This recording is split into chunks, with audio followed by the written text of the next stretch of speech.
I want to take this opportunity to welcome to my house, which is your house.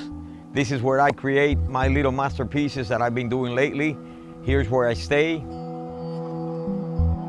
My cars have to be unique. I don't drive nothing that doesn't call attention, I know that. And in a way I like that because they're very, very unique. Some of them are my creation completely and some of them I just put a little bits and pieces here and there. This is one that I've been enjoying lately. It's called the Mizuka.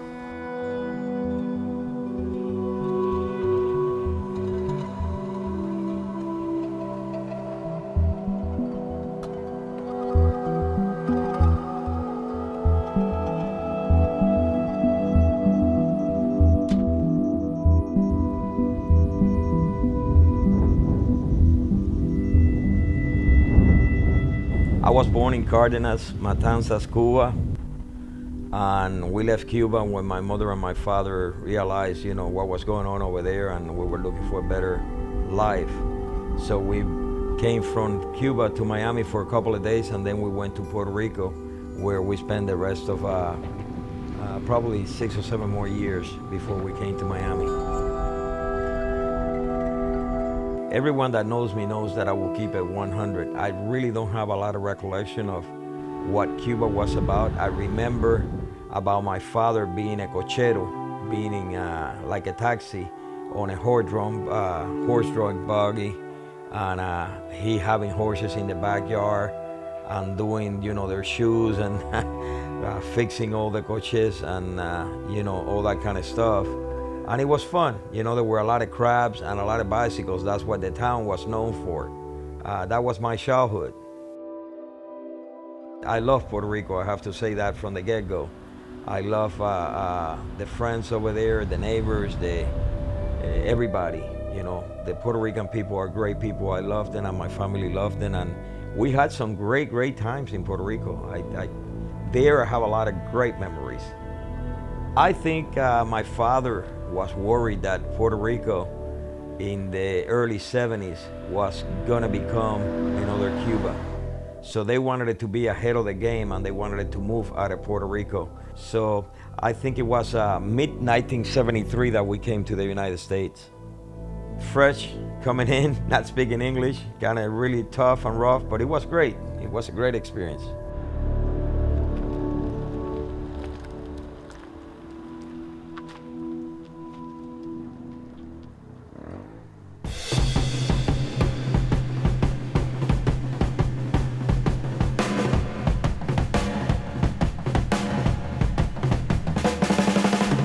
I must say I love cars since ever since I could remember. Even in Puerto Rico, I worked at an auto parts store, even though I was a little kid. And they hired me first to do some cleaning of some of the parts that were laying around on the shelf for a long time and they were full of dust. I wanted to learn and I liked it, and I never forget Las Lomas Autopar in Rio Piedras. That's where I was. And it was really fantastic because I think, not realizing it, I started to love the automotive world. And when I came here and I see the culture, and I was going to school and looking at magazines and books and saw some of the custom stuff that George Barris was creating, I just fell in love with it. Well, when I came, I was still so young that I started going to school. But believe it or not, before I finished school, I opened my own body shop on Cuervo's Drive here on 105th. And I had regular workers working for me during the day, and I was going to school. When I got out of school, then I would come to the shop. And before I knew it, man, I had a full blast custom shop, and I was doing a lot of custom stuff on the cars.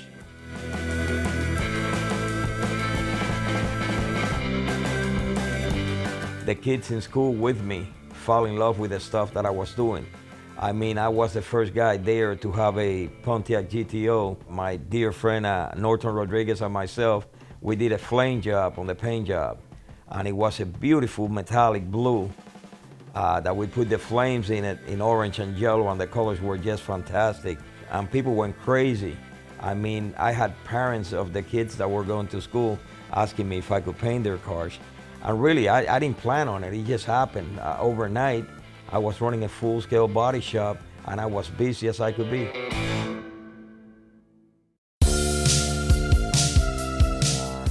You know, I think Miami's always been a cosmopolitan city, and Miami's, by the way, I love Miami. This is my city, and it will always be. The culture, the auto customizing, and the auto in general, you know, the low riders, the custom trucks, the high trucks. I mean, it's always been car culture. And I remember I was growing up and going to all these car club meetings and all these parking lots, and I say, you know what, I want to continue to do something that has to do with this. Listen, back on the day, everybody knows that the money was just flying around in Miami. Miami was the capital of the money. And when you have power and money, you want to have a fast car and a really nice customized car. And that's what we came on. We were building cars that nobody else had. We were building a car that people knew that we were building it. I mean, honestly, people actually wanted to tell people that we did their cars when we didn't do it, just because we had that reputation. We had the shop, we had the facility, we had the artists that did all this. Today, you just put the computer and you get a wrap at the end and you just stick it on a car. What is that? Back on the day, everything was done with the airbrush. I had Joe Spadaro, Kent Imperial, Bob Pasta, Pascual Perdomo. These were killer artists that were working with me hand on hand, creating masterpieces, because it was their work. They were the artists. It was my shop. It was my design. It was my use of colors, but it was phenomenal work. And to be very honest with you, I think that Miami was put on the map because of all this custom work that we did. I think we did the first bowling ball paint job, and those in the car culture know what I'm talking about, probably on the early 80s, maybe 1981. I don't quote me on that, but very early on.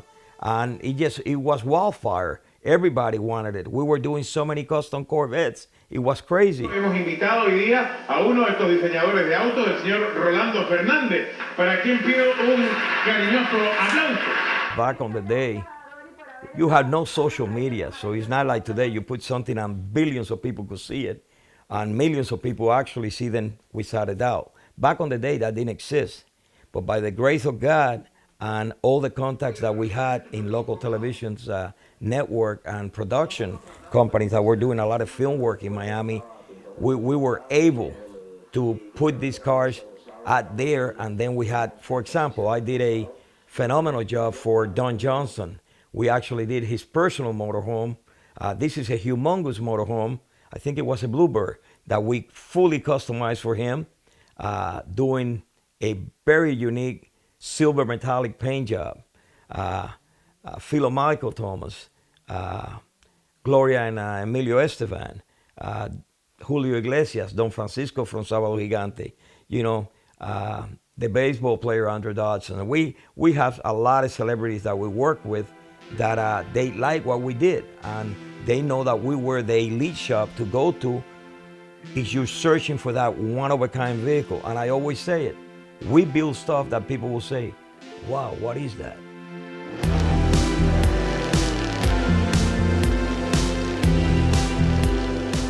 My stuff is unique. My stuff is one of a kind. My stuff is wild, is crazy. And I wish I could come up with a wording that I have read in some of the magazine articles throughout the years. I've been blessed. I've been in so many publications that some of them I couldn't even read. Now that we have all these social media, all these platforms where you could go ahead and translate, we're translating stuff from Germany, from Tokyo, from Japan. We were known, and we were creating a one-of-a-kind vehicle that nobody else could do.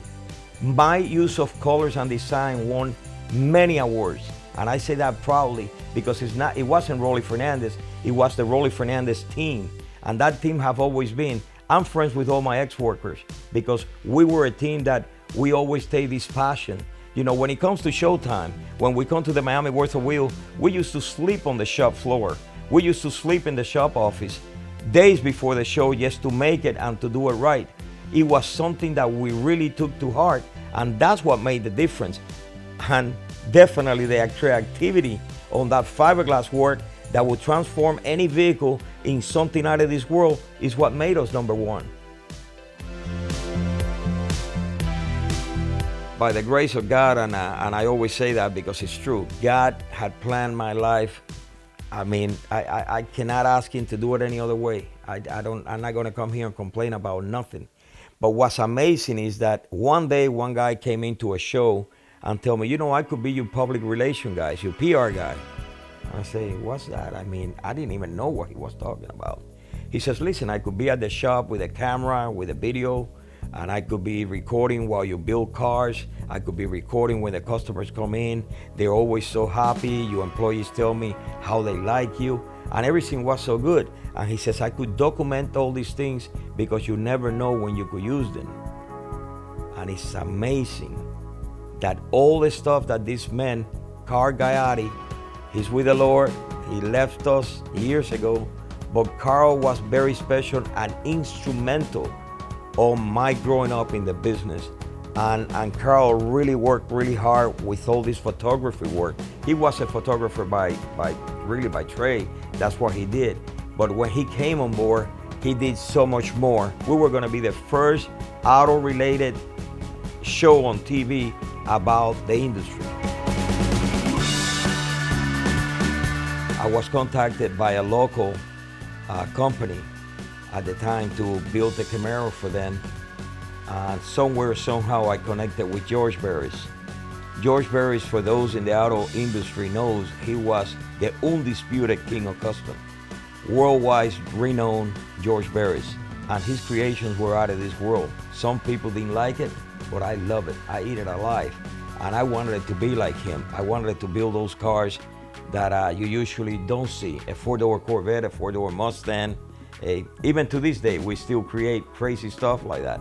But anyway, he was a mentor. He was definitely there for me when I started communicating with him on building this custom car, and we became friends. And before we know it, I had the contact with Miami Vice, and that really helped out because George Barris was there. So we did the flamboyant, very big car show in Miami known as the World of Wheel. As a matter of fact, a lot of you guys know me because of that car show. And George Barris used to come every year. And that year, for some reason or another, I had built a couple of Corvettes, and he went crazy over those cars. He says, Roly, this is amazing. I just love them. And I say, come on, George, you build so many custom cars. He says, Roly, I'm telling you, you are the real king. You are Miami's king of custom. You are the king of custom, no question. And they were doing a interview for one of the local TV stations. He said, you know what? It's time to say that you guys in Miami have your own king. And that's Roly Fernandez. And as of now, he's Miami's king of custom. And let me tell you, that blew up like wildfire. From there on, I was Miami's king of custom, Roly Fernandez. And to this day, everybody says Roly's the king. Ain't nobody could beat him. He did it before nobody did it. And in a way, I believe that we did a lot of stuff that now they're building it, they're doing it, and they think they're doing something that nobody had done before. We were ahead of our times, but I became really famous for the Miami King of Custom because of George Barris. The King of Custom, the way it came up through George Barris, and the way I came out of nowhere, really. I didn't went to school to study this. I didn't did business administration. I didn't do any of that stuff. I didn't went for art school, for automotive mechanics or anything like that. But just it was in my heart, and it was something that I always say, I have to do this. How proud was I? I was in cloud. I was in heaven when George Barris publicly said, you guys got the king here. This is Roly Fernandez, Miami's king of custom. Listen, George, thank you so much, but you have no idea how that touched me, because it did. It made me realize that if you could dream it, you could accomplish it. You just have to work hard at it. And my story about the king of custom is that once he said that, I had to work much harder, because now I'm the king of custom. So I don't want that taken away from me. And I'll be very honest with you. And those that knows me and those that were around me, I'll say this very, very humbly. That was never taken away from me.